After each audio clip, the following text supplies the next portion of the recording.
Welcome to the TriStar Podcast, where martial arts meets family, faith, and personal growth. Join Professor Brummett and Professor Chris Bean as they share stories from the mat, lessons from life, and tools to help you and your family live like black belts on and off the mat. It's time to train the body, sharpen the mind, and strengthen the spirit right here on the TriStar Podcast.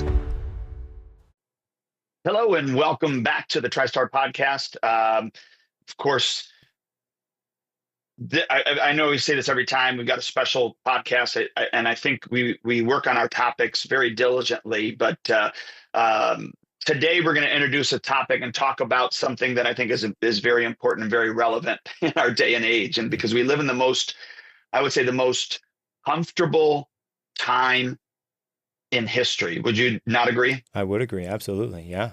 I mean, if you think about it, we can get on our phones, we can get food delivered to us. We can get groceries delivered to us. I guess that's food, but I was talking like fast food, and information is instant. You get push notifications on your phone. Just entertainment is never stopping, because you could watch Netflix to Disney to YouTube to, everything. Even podcasts. And even podcasts, you can watch and listen to those as well. But in response to those things, because of all of that, I mean, don't you think that anxiety is really at the highest rate that it's been in? And I would say probably in at least recorded human history.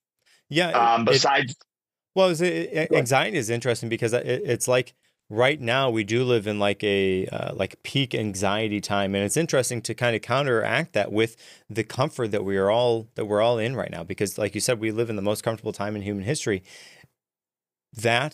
But we also live in probably one of the most anxiety-filled times in human history as well, which is an interesting connection there. Yeah, but okay, so then let's talk resilience. Like personal resilience is, I would say, probably at its lowest. Persistence and patience is shrinking. I was going to say day by day, but that sounds dramatic. So let's just say minute by minute, because that's even more dramatic, right? Yes. Frustration, tolerance is like almost not existent nowadays. And so I think alongside of that is the fact that, because we're so comfortable, is it really a reward? Mm. What if being as comfortable as we are now really is the problem? What do you think about that? Well, that's interesting, because we always try to make it to the next level, and the next level has a sense of comfortability that goes with it. I'll be more comfortable. I'll be more relaxed. I'll be happy, when we make it to X. And so we're always striving and trying to move forward in reach of that. We think about vacations. Man, if I could just be on vacation all the time. Okay, but if you think about vacation all the time, like, okay, your ideal vacation is sitting on the beach, watching the waves or whatever. I mean, that sounds great for maybe an hour or two, but to do that every single day, all day, man, you would be like a baked potato out there. I would not be good for your insides or outsides. You'd go from a russet to a red potato. Yes. Yeah, that would not be what you want. And so, I don't think that comfort in itself is evil. However, I think it is very addictive, and I think that right now we are really feeling that effect. But again, comfort isn't necessarily a bad thing. Rest is good. Recovery is good.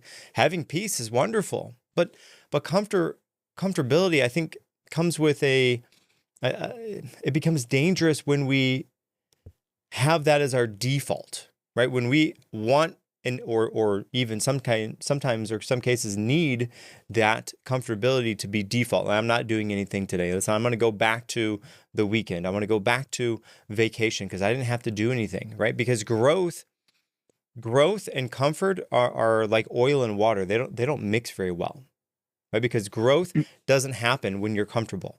You need to be a little bit, at least a little bit uncomfortable for growth to happen, right? The tension has to be there. If you go to the gym, your muscles will grow when they're under that resistance. They're not going to happen if you think about exercising really hard. Your muscles are just going to get bigger. It doesn't work that way. I'm sorry. That would be nice, right? No. It would be nice. Yeah. Well, okay, but think about this. What's that song? Everybody's working for the weekend, Dolly Parton. Yeah.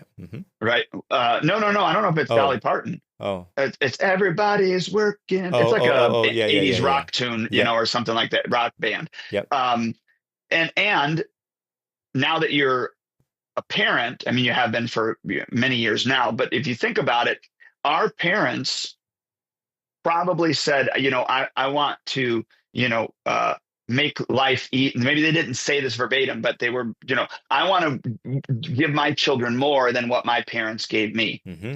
And then we went ahead and did the same. I want to give my children more than what my parents gave me. And sometimes when we do that at the risk of not allowing some things to happen to our kids. Again, you had brought up that, comfort isn't evil, but being uncomfortable isn't evil either.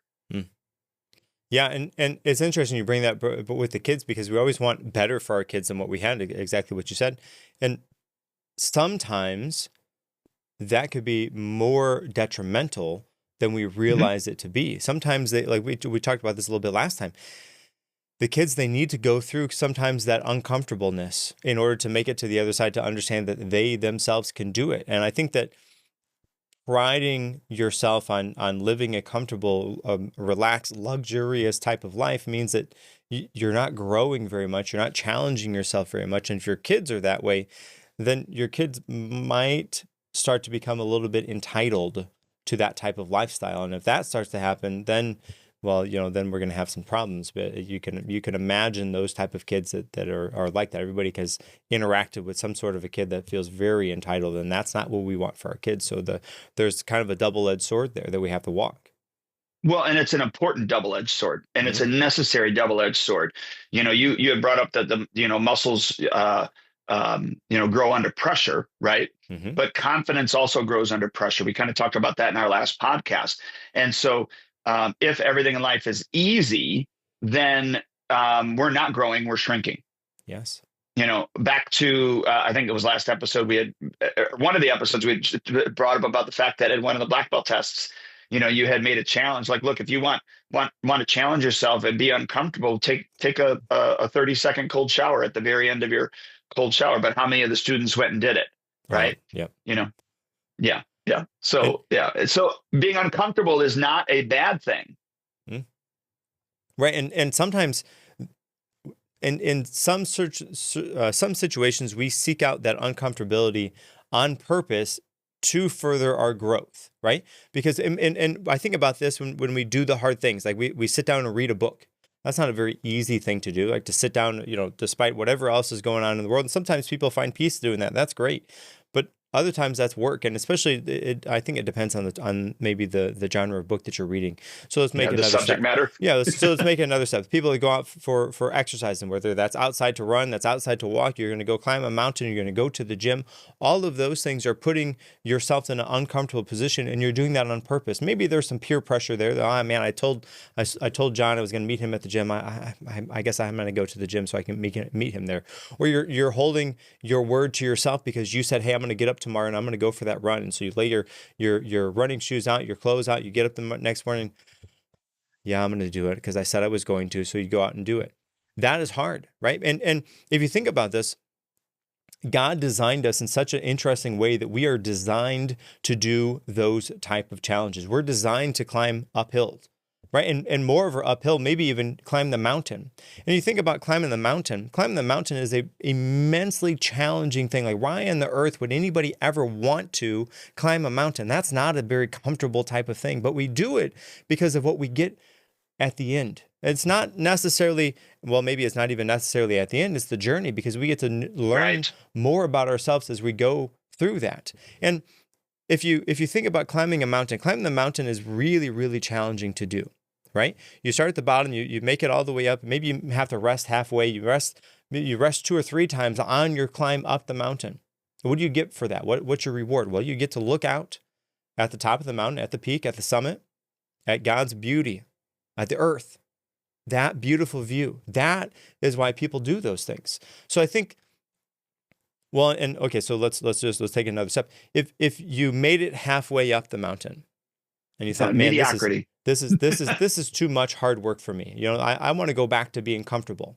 That's fine. You can go back to being comfortable, but you have to realize that the view that you get then is the view sitting in your car, looking out the windshield, knowing that you didn't make it up the mountain. You didn't get to see that summit. You didn't get to see the beauty, the nature, all of that view that you could have taken in. But instead, you chose comfortability, and you're going to go back in your car and see the view from your windshield, which is mighty different. So how does that relate to comfortable? I think that we have to have a sort of motivation, a why, a desire, or a reason to do that uncomfortable thing. And the reason people climb the mountains is to say, yeah, hey, I climbed that mountain, right? They get some reward for doing that, from establishing and doing that hard thing that they said they were going to do. The other reward that they get is that view from the top of the mountain. Now, when we do hard things, we don't always have a view that we get to see immediately. Sometimes it's put off, sometimes it's delayed, sometimes we never get to see what that view actually looks like. But we get the feeling of doing that hard thing and knowing that we can continue to do those hard things. Like that's where we can connect last time in. That's the competence that leads to the confidence that we can walk around with every day. Exactly. Yeah. It's not like the guy, you heard of the guy where he goes, yeah, I visit the gym every morning. And you go, really? And he goes, yeah, I just named my bathrooms. I changed the name from John to Jim. So, that's not what we're talking about here. That's different. Yes. Yeah. So, well, and, truth be told, the brain loves ease. Mm. And if you think about, like, our brain searches for patterns to create habits so that we don't have to make those choices. But and so there's less decision fatigue, and it's good that God has designed us that way. But there's also a problem with some of those things, is that because our brain is searching to make things easier, it can create these patterns and put them together, these habits that are not beneficial for us. And that's where, we start to shrink. That's where we maybe put in less effort. We want less risk. We don't want uncertainty. We don't want those things because they're not as comfortable. But I think that's where we start to digress and weakness starts to enter in. Right, because if you think about the other side of that coin, growth, what does it require to grow? Growth requires effort. It requires risk. It requires uncertainty. And with that, you have to, and we've talked about this again, and maybe we'll do an episode on this all together, is just failing. Or we have to be able to fail and have that relationship with failure that says, hey, listen, I failed, but it's okay that I failed because I'm going to learn something from this failure. And it's only going to happen if I put the effort in, if I take the risk, and if I am okay with that uncertainty. That's where growth is going to happen. And growth is almost always going to be uncomfortable at first. Those first couple steps, the first time you turn that water from hot to cold, or the first time you go to the gym, the first time you go for a run, whatever that first thing is, those first few steps are going to be uncomfortable. The first time you step on the mat to do your first karate class is uncomfortable. And all that means that if you can continue that uncomfortableness, right? Consistently chasing the comfort is going to consistently avoid your growth. So if you do the opposite, if you kind of almost look for ways to be uncomfortable, you look for some small risk that you can take, you look for some effort that you can put in, then it's almost a byproduct that the growth is going to be there. Well, if you think of Newton's first law of motion, what does it say? It's an object at rest. Mm-hmm. A body or an stays in object. motion. But an object at rest stays at rest. Yes. So it's equal and opposite. And the funny thing is that's why it's called a law, because it's true. It's true. And so when we get out of that practice, if you will, of challenging ourselves, staying in motion, the opposite happens, because there is no neutral. There is no neutral in life. You're either in drive or you're in reverse. I mean, that's all it really is. Yes. Well, and I think sometimes people think they're in neutral, but really what they're doing is they're in that comfortable time.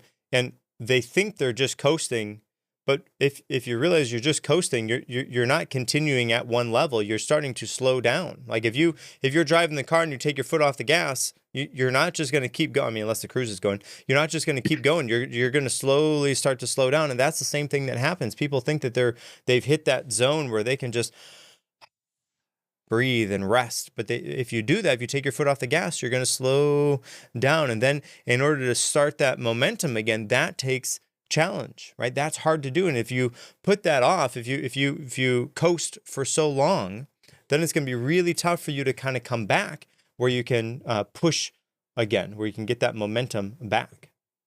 Agreed. And sir, I don't know if you see your your video there. It reminds me of, and I can't remember the author now, but the book is called Good to Great. And he talks about what's called the flywheel. And in business, there's that flywheel that you have to get moving. And I liken it to, so when I read the book, Jim Collins, that's it, Good to Great. Mm-hmm. But when I read the book, it reminded me of and this is going to show my age, the Price is Right wheel. So you have that humongous wheel at the end where they're yanking that wheel down, but it takes a lot of effort. There's a lot of motion and inertia and energy in order to get it going. And you get that thing going, and once it starts going, all you have to do every once in a while is just hit it and just continue to hit it and continue to hit it. And that's why, like, if you remember, our black belt success system, know what you want, have a plan and a success coach, take consistent action. And then what does it say after that? Review your progress and renew your goals. So that way you are continually hitting that flywheel so that it just keeps continue to spin. So that inertia, that motion keeps moving you forward. Because yes, you can take and spend all that time and all that energy to get it going and then let it go, like to your point. And then to get it going again takes so much more time and effort. It's like my clients that I help with their healthy lifestyle and losing weight and getting to a healthy weight. Have I had some clients that start right, from the beginning and then get to their healthy weight the first time? Yes. And I've had clients, start that inertia, get, maybe halfway there and go, yeah, no, I'm comfortable where I'm at. And then come back a year later and go, and they've gained most of that weight back because they didn't instill the healthy lifestyle. But to do it a second time was harder for them than the first time. Why? Because they had to now come up with a different why, to your point you had talked about before, the reason why I'm doing it now, because the reason why they were doing it the first time isn't the same why they're doing it the second time, because they're a totally different person by that time. But two, the inertia, the energy that it takes them the second time around is a lot harder than it was the first time around. Yeah. Well, and I think I think that for kids in particular, this is where this hits home, because kids have today, they have, like we talked about, they have instant entertainment, they have instant dopamine, they have fewer physical challenges. Like even school is, I joke with my wife about this all the time, that like they have more days off of school sometimes, I feel like, than they go to school. I don't remember a time. When I went to school, I feel like we went to school all the time. We didn't ever have days off like they have days off. But unless there was a snow day, but there was no half days. There was no. Yeah. And there's schools that snow days were like, it snowed a bunch. Not like, well, I think it might snow an inch or two, so we're going to call off for no, it doesn't. We never did that. No. Yeah. Right, but okay, but in their defense, our parents said, well, yeah, I walked barefoot uphill both ways. So like, yes. I don't disagree with you, but in their defense, our parents and our grandparents had it even harder, right? Yes, they did. Yeah. And, so the things that our kids now have, they have fewer unstructured struggles, right? And I think that's an important one, because I think that has a sense of figuring it out. And we all have to figure it out as we go. And especially when you become an adult. And then again, when you leave the hospital with a baby for the first time, there's a big sense of figuring it out. Like, where's the Yeah, there instruction is. manuals? What are we supposed to do? That moment to me is interesting because it's like you go to the hospital as a husband and wife, and then you leave as a family. I mean, not that you weren't a family before, but it's different when you Oh leave yeah. there. And Well, I was going to say, I didn't have that because my mm, wife already had two kids when we got married. So I never had that feeling because I knew from her, she had experience. yes, So anything that I was going to mess up on, she was going to be able to help correct. So that's funny you bring that up because I never had that yeah. uh, insight like that for you, like you I, did. yeah, I really remember when my oldest was born, we left the hospital. And I was thinking, yeah, okay, well, we're parents now. We're gonna figure this out. And if and at some point you have to figure it out on your own anyways, where you go to college, you know, wherever that time of life is for you, you have to figure it out. But I think that because of the upbringing, at least for me, selfishly, that I was able to have, I was outside a lot. I was able to hang out with my friends. We did lots and lots of outside stuff. We didn't have, and we had video games, but even now, I sit down if I, golly, if I sit down and play a video game for, 45 minutes a year, that's like, wow, that's a long time for me. It's just not something that even as a kid, I wasn't really interested in. So figuring it out, that unstructured challenges that the kids have to figure out on their own, I think is so important. And so how, like how do you combat that as an adult? I think the other byproduct I think too is when discomfort shows up, like for kids, when discomfort shows up, whether it's boredom or they have to be corrected or they fail at something, it feels overwhelming because they have no history of that. It's not like that happens to them on a reoccurring basis. And it's not really because they're weak, but it's because they're just unexposed to that type of difficulty. It's new to them. So I think that one thing, and we talked about Well, this a few times ago, but I think that that's something that I not enjoy doing, but I like that we are able to do in a structured and caring way at the martial arts school because it provides that sort of safe struggle. Yeah, you do fail at certain points. Yeah, you don't get your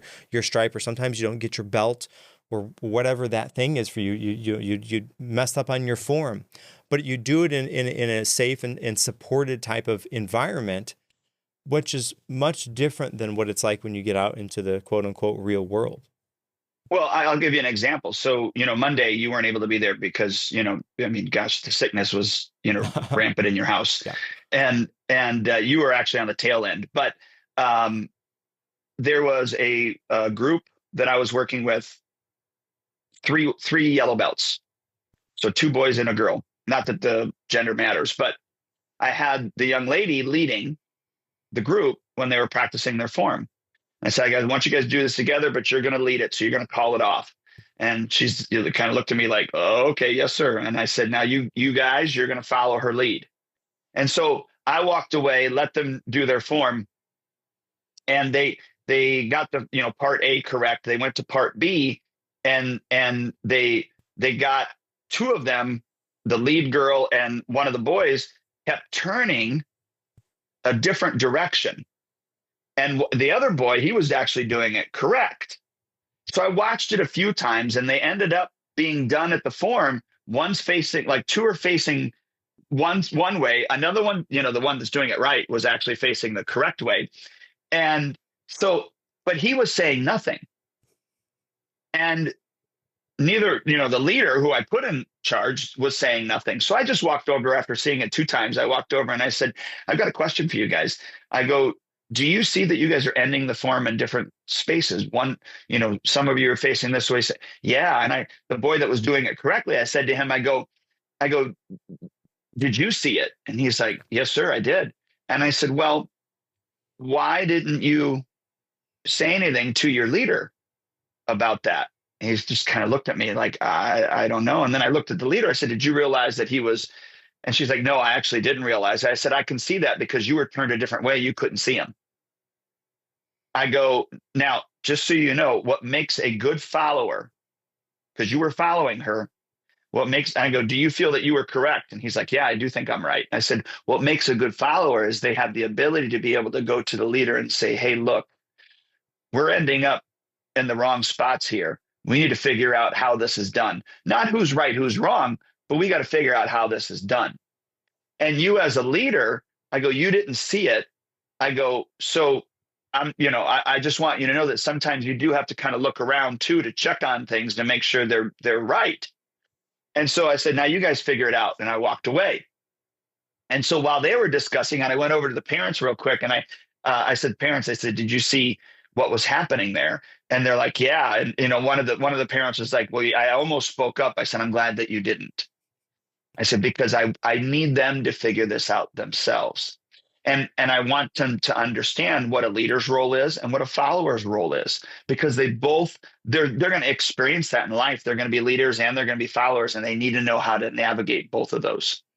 And so that was I didn't orchestrate it. It was just there. And I was able to utilize that as a teaching tool for them. And they worked it out.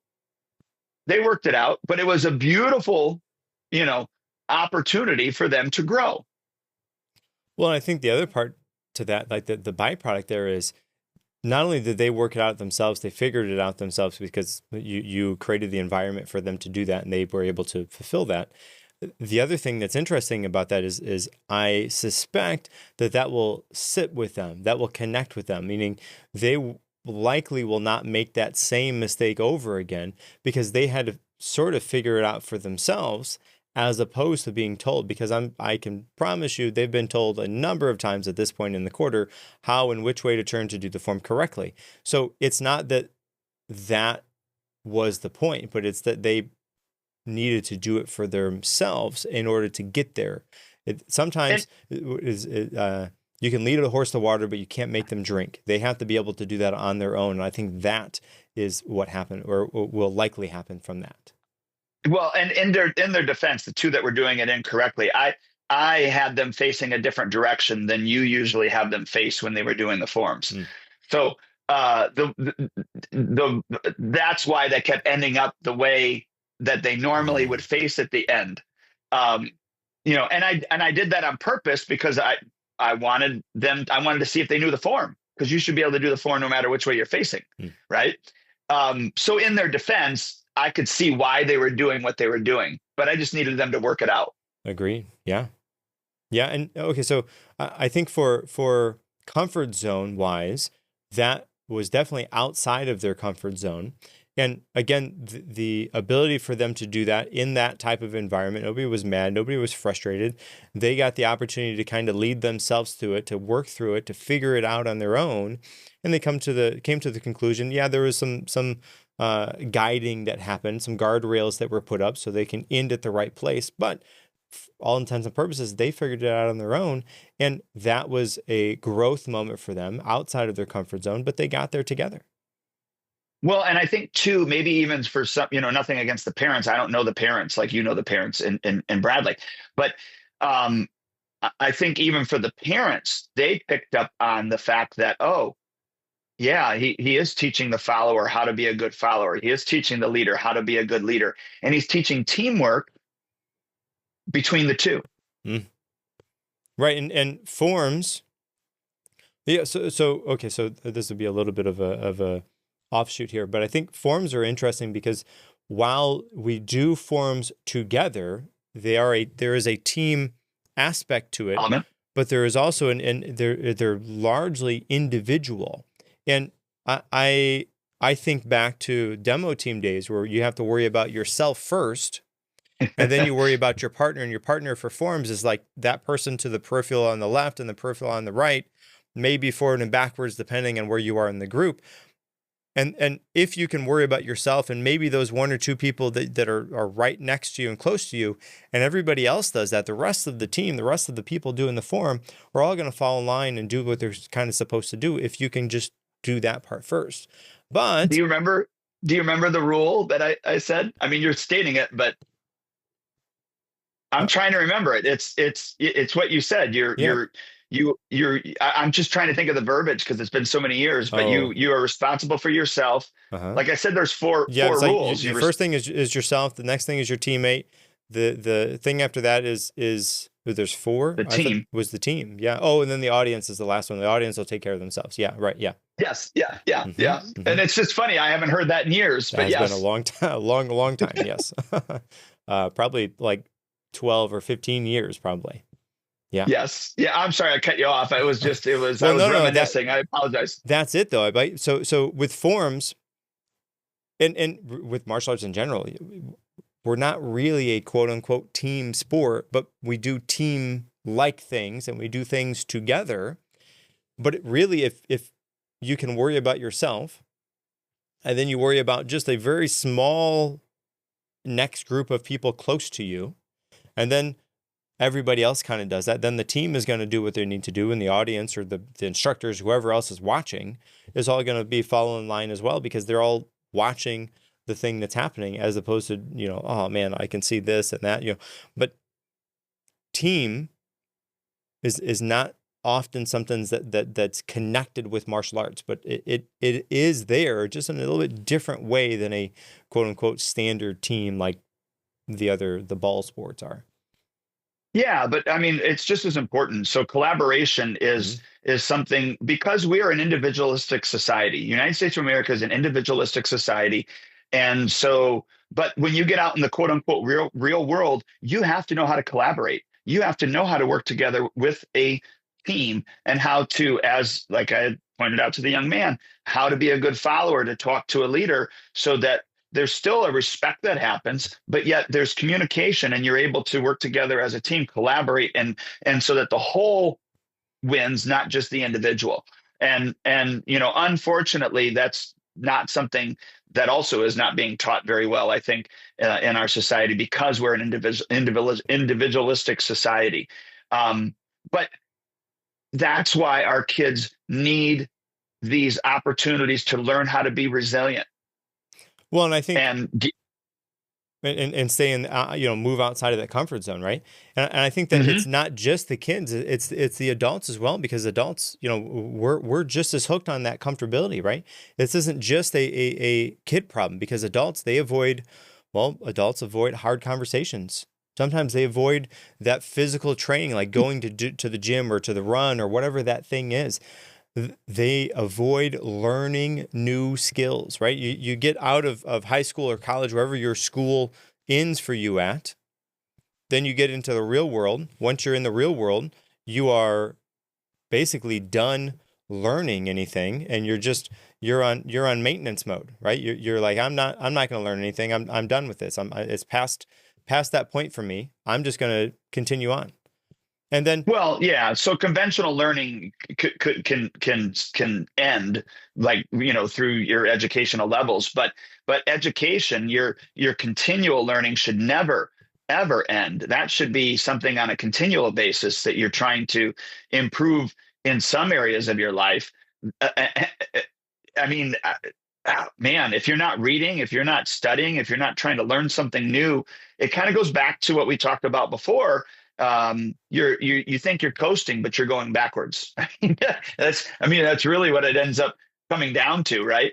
Yeah, right. I mean, and if you are not out there learning the new skills, if you're not out there being able to admit the mistakes, or setting boundaries, or holding those boundaries, or starting a new project, maybe, right? Those are signs that you are staying inside of your comfort zone, and you're not in that growth type of area. And why do people do that? Well, because we don't want the discomfort that feels sometimes like danger, right? So we sit and we scroll, we snack, we procrastinate, we rationalize to ourselves, to other people, whatever it is. Sometimes we binge watch.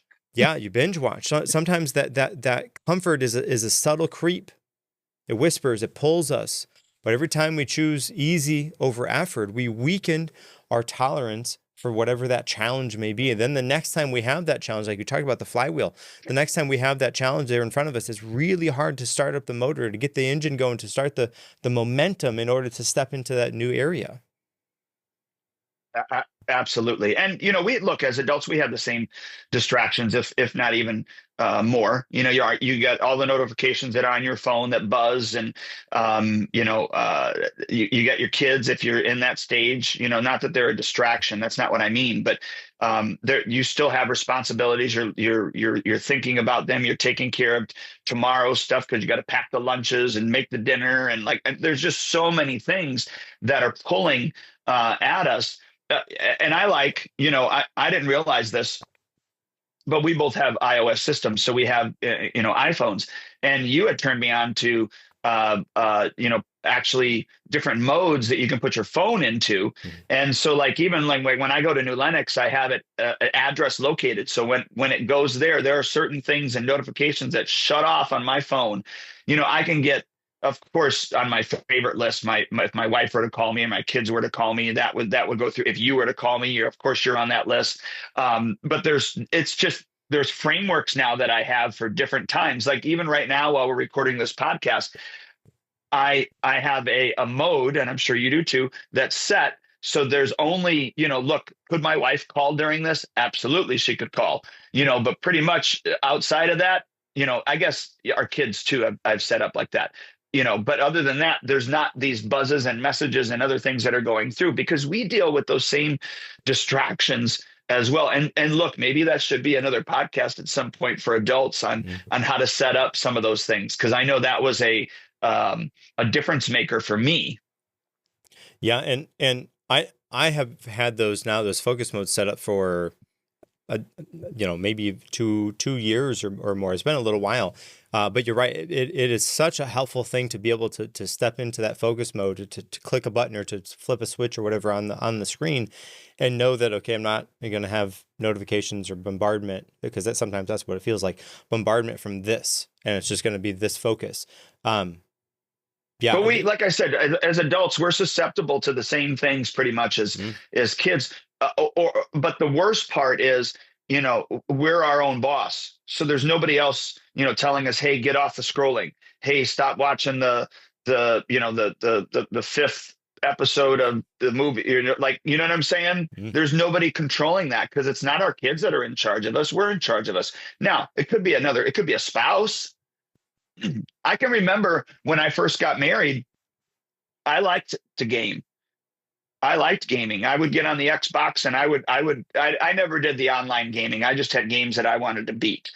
And I would come home, I would visit with my wife a little bit, but it was, 9:30, 10 o'clock at night.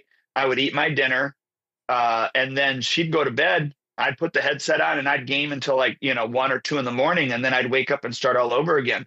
And I jokingly say this, I had to come to the realization that was not the most productive part of my time, because I needed to be present for my family. Otherwise, that was going to be the divorce decree. Now, she never said that, but I could see the writing on the wall where I would divorce me. She never said that, you know what I mean? But looking back, I would divorce me. You know what I mean?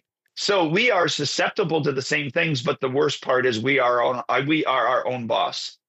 Right. And I think that, so I think that maybe the next step we should make here is a distinction between the difference in harmful stress and healthy discomfort, because there's a difference there. And so far, what we've been talking about is stepping out, doing some uncomfortable type of things. But there's a difference between harmful stress and healthy discomfort. So with that, listen, not all stress is good. Chronic, chaotic, traumatic, instability, that's actually harmful, right? So you want something that is controlled and is a challenge, right? Controlled challenge. Those are something that you want. That would be something that's like training. Of course, martial arts is that, right? We have structured our classes, the information to be uncomfortable, to be a discomfort, but in a structured type of way. So sparring is uncomfortable. One of the biggest ones. Yeah, right. Yeah. That is uncomfortable. That is outside of most people's comfort zone, or they think, oh yeah, I can do that. That's no problem. Then as soon as you get hit once or twice, you're like, oh, that was different than what I thought it was going to be. Well, even grappling is Huh? uncomfortable for some, Yes. when we do grappling. Yeah. Right. That closeness is certainly a challenge for people. Yeah. Testing is tough because and testing is tough for kids and adults, but I think in different ways. Because kids, it's tough because it is a little bit uncertain. It's a little bit, yes, outside of the comfort zone, but it's challenging, and I think they see it as a challenge. I think, but adults, I think, experience testing a little bit differently because they fall back on all of the history of for themselves on tests that they have taken. All of that pain sometimes and trauma is kind of brought into that, and until they realize that the way we do testing is way different than what they probably think testing is like. Now, it does get challenging and more challenging each time you take that test, but it is different than what you think it is before you take that first one. I don't know if that makes sense or not, but that's kind of Well, it that's does. my step for that. But even in testing, there's stage fright, public Hmm. performance. Like you're up in front of everybody. I mean, that is uncomfortable for a lot of people. Like what is it? The biggest fear over death is public speaking. Yeah, So, Seinfeld said it would be better for you. You would rather be buried than standing up and giving the eulogy than standing and giving the yeah, eulogy. Yeah. Um, yeah. I'd rather give the eulogy. Yeah. So, Agreed. Yes. Yes. Yeah. you Talking know, in front of people is not very scary. no, no.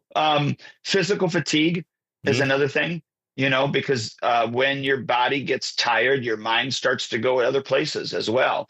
And when you let your mind go other places, which we all do at some point, depending on how bad we're physically fatigued, that's when, the doubt and the fear and everything else creeps in, and the negative self-talk and all those type of things.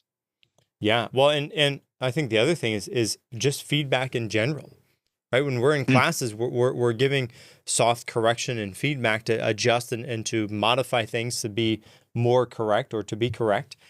And that sometimes people really have a tough time having any sort of feedback. And I know I've had times, I'm sure you've had times in the past where you have that, and you as the instructor, we do that like once or twice, and you're like, oh well, okay, that didn't work out so good. We're gonna have to restructure how we provide so and so with that feedback so that it isn't so like it needs to be corrected, but it can't be so detrimental that it breaks them for the rest of the class. And there have certainly been times where we have to kind of figure out new ways to provide that feedback so that it's not that detrimental, because sometimes feedback is really challenging for people to hear.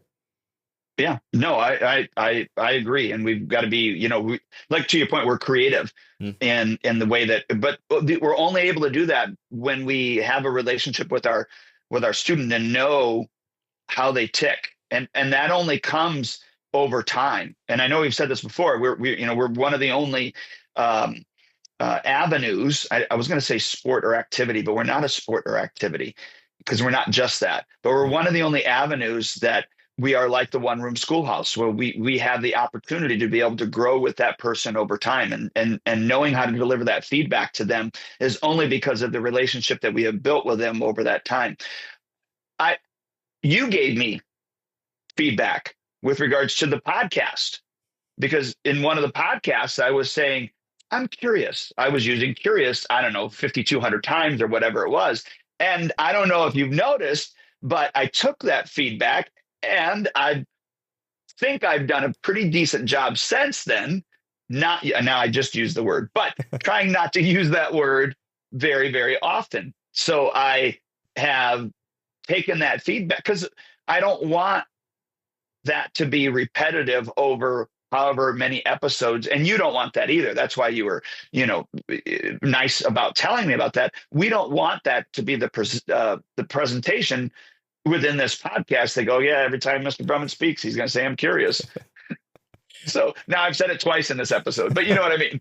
Yes. Yeah. Well, and listeners, if you wanted a fun challenge, you can go back to the first couple episodes and count the curious notes, and then let us know.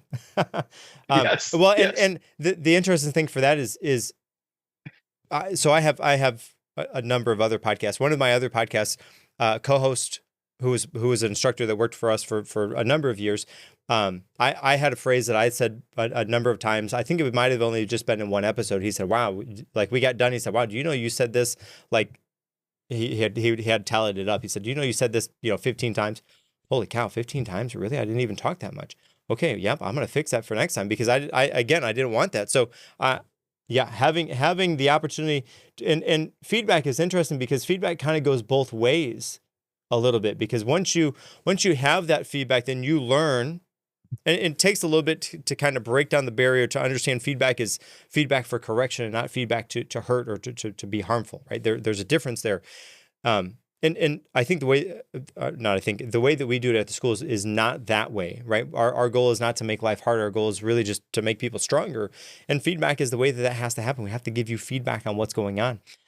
But the other thing that's kind of cool about that is once you get that feedback, then that's something that sticks with you. Right. And then you learn, okay, I'm not going to do this anymore. And then eventually you can maybe get to the other end of that where you can start to share that same feedback that somebody gave you with somebody else so they can make that same. And then it's just as a cycle. And that is beautiful when that can happen. Yeah. Feedback's important. But and I've said this, I can't tell you how many times, what better place and I think maybe it's mostly said at black belt testings to kind of set the tone, because we've had kids cry on black belt testings. We've had, just because they're hard.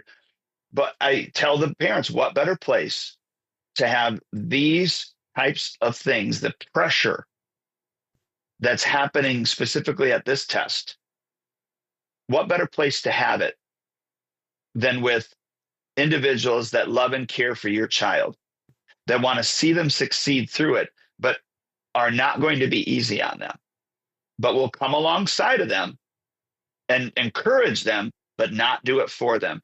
Because when your child gets out into the real world, not that this isn't the real world, because it's really happening to them, but when they step outside of here and those things are happening from people that don't like them, don't care about them, now they know how to handle it. And I think that is extremely important, whether it's a kid or an adult, but obviously the impressionable kids I think is really important for them. Right. And okay, so with the comfort, what is being comfortable actually cost us? Right. So being comfortable is just being comfortable, right? You're not losing out on anything. Well, here's some costs that most often get connected with the comfortness. Okay, you lose out on mental toughness. You lose out on emotional regulation. You lack patience or confidence, even grit. You miss out on that long-term satisfaction, all because you chose to be comfortable as opposed to stand and face whatever that challenge may have been that was in front of you. Because the deepest satisfaction in life comes from earning something, whether that's earning your degree in school, earning your black belt. When everything is convenient, nothing is meaningful, right? If something just gets handed to you, it's nothing. Nothing does that, right? Struggle gives you that contrast. That contrast gives you the gratitude, and the gratitude gives you the joy. So without the discomfort, the joy, it just flatlines. It's not joyful. It's not as fun or happy or as exciting as it would otherwise be. Well, last week in the advanced class in New Lenox, I took my belt off, and there's a girl there, and I said, "Hey, so and so, take your belt off." She takes her belt off, and I tie my belt around her waist, and then I take her belt and I tie it around my waist. And I say to her, I said, "Now you're a 7th degree black belt. How's it feel?" And she just kind of looks at me. I go, "That's yours. You get to keep it." I go, "You want it, don't you?" And she's like, she didn't know what to say for a second. I go, "No, seriously, it's yours if you want it, and I'll just wear yours." And she's like, No, sir, I don't want it. I go, "Why?" She goes, "Because I didn't earn it." I said, "You're right. You didn't earn it." I said, "How's it going to feel when I actually tie your black belt around your waist that you earned yourself? How is that going to feel?" And she just got this big smile on her face. You can see her eyes open wide open. She's like, "It's going to feel really good." I said, "Yes, because you did the work to earn it." I go, "If you would have said yes that you wanted to keep that belt, I said, I would have just let you keep it. I go, because what you didn't earn was that 7th-degree black belt. I go, but even though I'm wearing your red belt with a white stripe, I still earned my 7th-degree black belt. Nobody can take that away from me. And when you earn your 1st-degree black belt, whether you're wearing the belt or not, you're still a 1st-degree black belt. Nobody can take that away from you. So to your point, that is, the feeling and the resilience and all of the effort and everything combined that our students can not only feel, but live with for the rest of their life. And it's always a reference point to go back to and go, man, I made it through this. I made it through that. And then when they're able to recall that, it's going to help them in tough situations. You remember when Miss Brooks went for her 3rd degree, I think it was 3rd degree, right? She had the flu. Mm-hmm. Mm-hmm. And we had a big old trash can because we were at the Quality Inn. We had rented out one of the rooms there. And so she ran over, she'd throw up in the trash cans, come back and do what she had to do. Go on her, throw up, come back and do it. I don't know how many times she threw up. I should have wrote it down. Like I really should have. But think about everything she had to do in order to test for that 3rd-degree black belt. She was not going to miss that test. And you can't tell me, I guess I should ask her, but I bet you that she's recalled that tough time when she's had tough moments in her life and go, man, if I can go through, a 6-hour test, throwing up every half an hour or whatever it was, I can handle this. Well, and think of that resilience. It makes me think of Marco on his 4th-degree test, because his was something similar. I think if I remember right, he puked a couple times, and then for whatever reason we had to stop and we came back, and then on his 2nd go, didn't he get sick again once or twice? Yeah. So that I'm sure was meaningful for him in a similar light, because he went through it twice, like half of the first time, and then the rest of it. But he had got sick at both of them, despite he kept going. And I think, if I'm not mistaken, Master Kent also got sick at, I don't know if it was the 5th, 4th. But one of his last belt tests, he was sick as well. Okay. Yeah, I don't recall that one, but yeah. Well, I think it's just there. But see, look, but they would not have been able to push through those things had they not learned how to do it in small bits and small chunks over time. We put them in a pressure cooker over time, and then when the real heat was turned up, because they had all of those reference points to look back on and go, yeah, I did this, I can do this. I did this hard thing, I can do this harder thing. I did this harder thing, I can do this hardest thing. Like, they had those reference points to pull from. Right. And martial arts has this, right? So like every time you earn a belt, that represents all of the discomfort that led to that point that you're at right there. No one earns your belt by just staying comfortable. Right? You have to sweat. Sometimes you have to puke. You get corrected. You struggle on a form or to stay together with the group. You test in a group in front of people, not just the people that are there to test you, but the people that are there to watch you test as well. Right, and then afterwards, what happens? Afterwards, you feel stronger. You feel calmer. You feel more capable. And that feeling doesn't come from the comfort, but it comes from surviving that discomfort and moving through it to make it to the other side. We talked about it, so to link this back to what I said earlier. This is what I was talking about when you climb the mountain. That climbing the mountain is discomfortable. It's not comfortable. It's very unpleasant. But once you make it to the top, that view was altogether worth all of the challenges that you had to go through to go all the way up that mountain. Because otherwise, the view that you have is the view looking out your windshield, knowing that you only made it halfway up that mountain and you're driving back home because you couldn't do it. Yeah. Yeah, that's so good.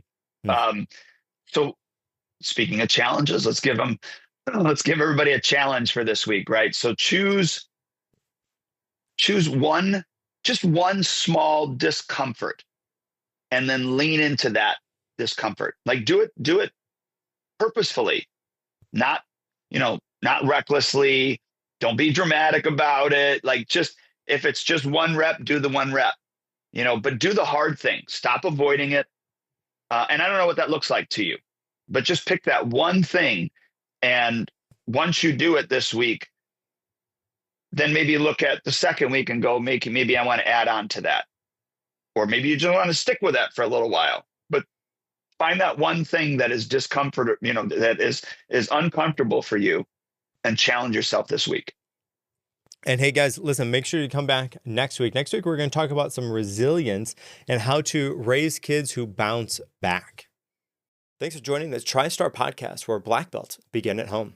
Connect with our community by visiting tristarkarate.com. Follow us on social media and share this episode with a family who's ready to grow stronger together. Until next time, stay focused, stay faithful, and keep training like a champion.